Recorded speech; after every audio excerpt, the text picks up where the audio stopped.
Hi all!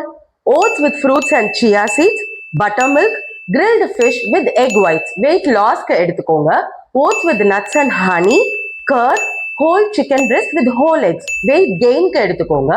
Green tea, papaya, sprout salad. Weight loss க்கு எடுத்துக்கோங்க.